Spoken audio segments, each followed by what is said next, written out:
आप कितना मेरे बनने वाले हो, आप जिंदगी में कितने सफल होगे, आप और कितना जीने वाले हो, ये सब चीज किसको पता है? वेल दोस्तों, ये सब चीज का जवाब आपको आपके हाथों में ही मिलेगा। पामिस्ट्री, जिसे हम हैंड रीडिंग या फिर कैरोमैंसी के नाम से भी जानते हैं, ये संस्कृति सारी दुनिया में जानी जाती है। जो लोग इसको palmist, hand readers, hand analyst या फिर कैरोलॉजिस्ट कहते हैं। सबसे ज्यादा मात्रा में जो लोग कहते हैं कि ये हाथ की पहली नंबर की जो रेखा है वो लाइफ लाइन की रेखा होती है। दूसरी नंबर वाली होती है हेड लाइन, जो कहते हैं कि आप कितने समझदार हो। तीसरी नंबर की रेखा को कहते हैं हार्ट लाइन। ये वाली रेखा आपके लव लाइफ या फिर आपके रिलेशनशिप को डिस्क्राइब करती है। चौथी नंबर की रेखा को कहते हैं गर्डल ऑफ वीनस। ये आपको बताती है घबराहट और निराशा की लकीर। पांचवी रेखा का नाम है सनलाइन, जिससे आपको आपकी लीडरशिप एंड सक्सेस का अनुमान आता है। छठी रेखा को कहते हैं मरक्यूरी रेखा, जिससे आप आपके लाइफ में कितना सारा धन राशि कमाओगे उसका अनुमान आता है। और आखिरी मतलब सातवीं रेखा का नाम है फेट लाइन। जी हाँ दोस्तों, जिसका नाम है नसीब की रेखा। अभी आप अपने हाथ देखना बंद करो और ये सोचो कि आपको जितनी भी 7 रेखाओं के बारे में बताया है, आपको क्या लगता है ये सच है या झूठ? बहुत सारे सालों से ये संस्कृति में बहुत लोग शक के नजरिए से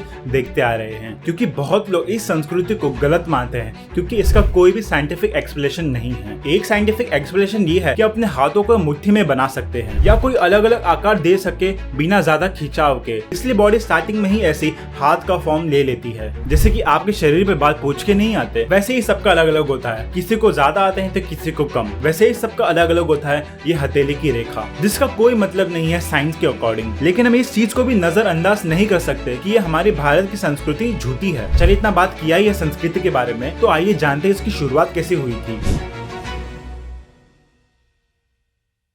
एशियंट पाम रीडिंग। पाम मिस्र में सबसे ज्यादा Sumer, Babylonia, Arabia, Canaan, Persia, India, Nepal, Tibet और चाइना से देशों में किया गया है। बहुत सालों पहले हिंदू वाल्मीकि ने किताब लिखी थी 567 स्टैंडर्स में, जिसे अंग्रेज में द टीचिंग्स ऑफ वाल्मीकि महर्षि नाम दिया गया था।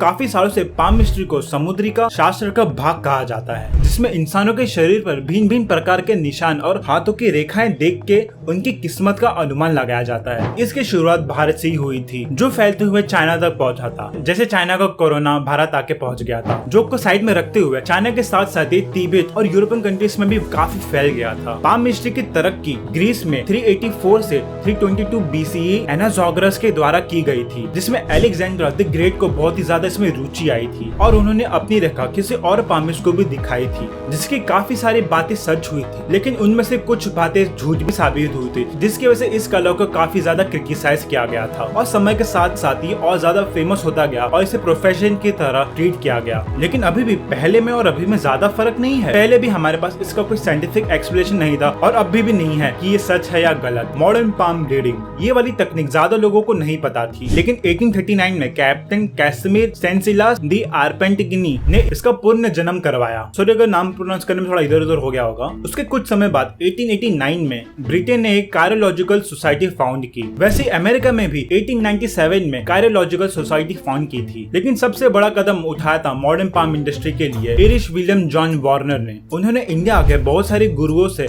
इसका ज्ञान प्राप्त किया था, जिसको सीखने के बाद वो लंदन चले गए और वहां जाकर उन्होंने इसका बिजनेस खोला, जिनके इनके बड़े बड़े क्लाइंट्स हैं, जैसे mark Twain, Oscar Wilde, Thomas Edison. और इसके बाद 1900 में विलियम गुरने बेनहम ने award winning book the loss of scientific hand reading publish कर दी। लेकिन वेल दोस्तों, 1900 के बाद भी पाम रीडिंग को क्रिटिसिज्म मिलता रहा। इसको एक सुपरस्टिशन में बिलीव किया जाता था। रे हाइमन, जो कि यूनिवर्सिटी ऑफ ओरेगन में प्रोफेसर और साइकोलॉजी की स्टडी करवाते हैं, वो कहते हैं कि उन्होंने पाम रीडिंग बचपन में ही स्टार्ट कर दी थी, क्योंकि वो उनके कमाने का जरिया था। उन्होंने बहुत सारे मैजिक शो और मेंटल शोज में भाग लिया था। जब उन्होंने पाम मिस्ट्री के बारे में नॉलेज लेना स्टार्ट किया तो उन्होंने ये सरासर झूठा लगा, लेकिन उनको कुछ भी करके ये बेचता रहना था, तो उन्होंने इस पर विश्वास किया और अपना बिजनेस चालू किया। और कुछ ही सालों में वो पाम रीडिंग के मास्टर बन गए थे। और एक दिन स्टैनली जैक्स, जो कि एक प्रोफेशनल मेंटलिस्ट थे, उन्होंने कहा था कि एक बार वो क्लाइंट्स को उनके साथ जो भी बुरा होने वाला हो, उन्होंने उसका उल्टा बोला। यानी उनको पाम रीडिंग के हिसाब से उनको लग रहा था कि उनकी लव लाइफ खराब होने वाली है, लेकिन वो उसका उल्टा बोलते हैं। उनको ये कहते हैं कि आपकी जिंदगी में एक बहुत ही खूबसूरत महिला जल जाएगी, और उनको सही में काफी जल्दी एक खूबसूरत महिला मिल गई। और वो ये देख के खुद शॉक हो गए कि उनके क्लाइंट जिसमें अनसक्सेसफुल होने वाले थे, वो इसमें एक्चुअली सक्सेसफुल हो गए। उनको खुद को विश्वास नहीं हो रहा था और तब से वो अपने कन्विंसिंग पावर में बिलीव करने लगे कि आपके पास किसी को कन्विंस करने की पावर है कि वो कुछ कर सकता है। आप अपने पे विश्वास रखते हो कि आप कुछ भी कर सकते हो और वो चीज जरूर पूरी होगी। आपने जो चीज एक बार ठान ली, वो चीज को सिर्फ एक ही इंसान कर सकता है, वो हो आप, और एक ही इंसान तोड़ सकता है, वो हो आप खुद। मैं ये नहीं कह रहा हूँ कि भारत की जो संस्कृति इतने सालों से चली आ रही है वो झूठ है। मैं ये कह रहा हूँ कि आप अपने पे अगर विश्वास रखते हो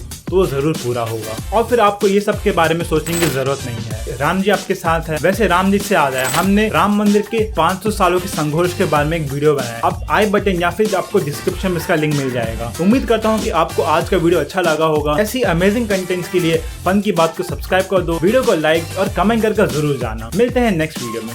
जय हिंद।